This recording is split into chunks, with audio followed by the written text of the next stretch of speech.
மானா குறையும் இன்னு மாசு படியும் இன்னு வீணா கதை முடிஞ்சு போச்சு. ஈசான மூலையில லேசான பள்ளி சத்தம் மாமன் பேர சொல்லி பேசுது.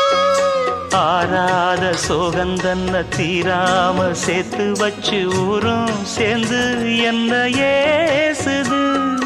மாமா மாமா உன்னத்தானே எண்ணி நானும் நாளும் தவித்தேனே. கூண்டுக்குள்ள என்ன வச்சு கூடி நின்ன ஊரை விட்டு கூண்டுக்குள்ள போனதென்ன கோலக்கிளி.